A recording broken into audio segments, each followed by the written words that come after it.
The challenging choice to make is to tread a new path. The question is, are you ready to go down the path to your greatness?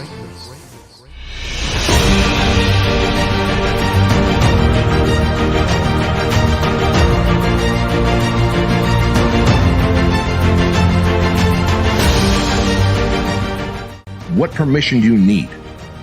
And I'm here to give you that permission. I'm here to tell you to give yourself that permission. I'm here to tell you to take the pen back and start rewriting that story. So what if you were beaten? So what if you were mentally and emotionally abused? Those are all superpowers now, because you are the type of person that went through that and came out the other side a stronger person. You have more resiliency. You are more resourceful than people that have not gone and suffered through adversity and abuse. That's the reality. We are more resilient. We are more emotionally strong, mentally tough, and we can deal with so much. But we have to first let go of the mental crippling crutch that we carry, which is this victim mindhood. There's always good reasons for not doing what you should. That's for sure. The reasons pile up day after day to not do what you should, especially because you're aiming at things in the future. You can put them off indefinitely, right? Because of the demands of the day. When you leave somewhere terrible, do not look back. There's no nostalgia. That's the letting the dead parts of yourself go. And then if you're going to follow the good, there's no excuse not to do it, and it means no excuse whatsoever under any circumstances. And then it's taken even farther with regards to familiar relationships. It is, you can't even let them stand in your way. And I think that's all true. Like, there's no excuse whatsoever for not getting at what it is that you should be doing.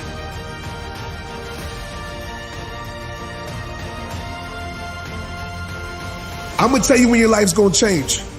When you truly get fed up and you say enough is enough. When you stop going back to the things that broke you. When you stop giving people titles in your life they don't deserve. When you stop chasing after people that don't want to be in your life. I'm going to be straight up with you. Stop holding on to things that you need to let go of. I suggest to you that if you are facing a challenge, don't stop. Stay busy. Work your plan. Continue to do those things that you know that work for you after you have evaluated yourself in the situation. Continue to move. Stay busy, stay busy, stay busy.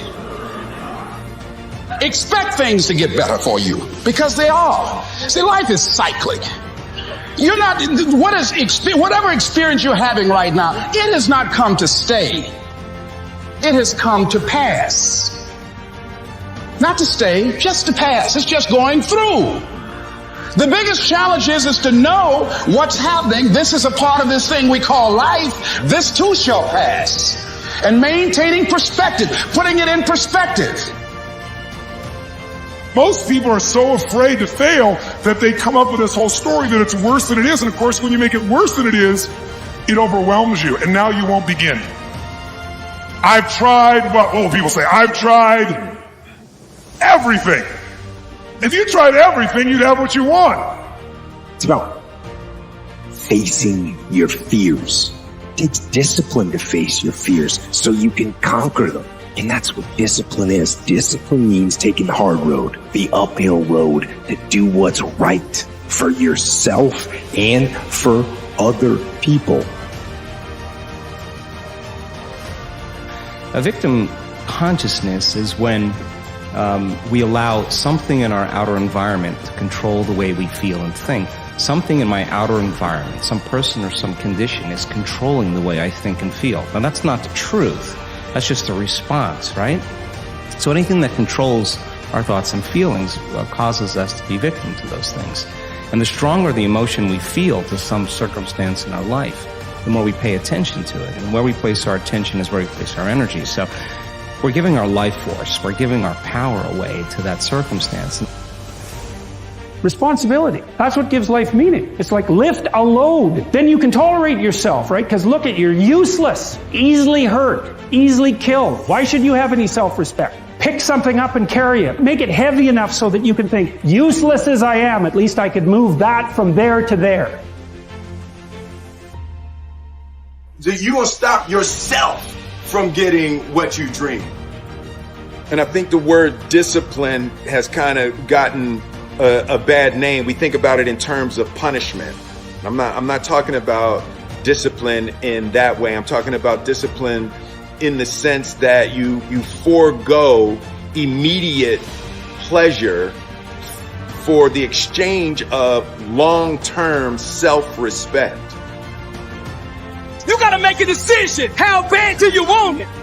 Average is on the left. Success is on the right. You gotta choose which one you want. A champion's workout doesn't officially begin until pain arrives.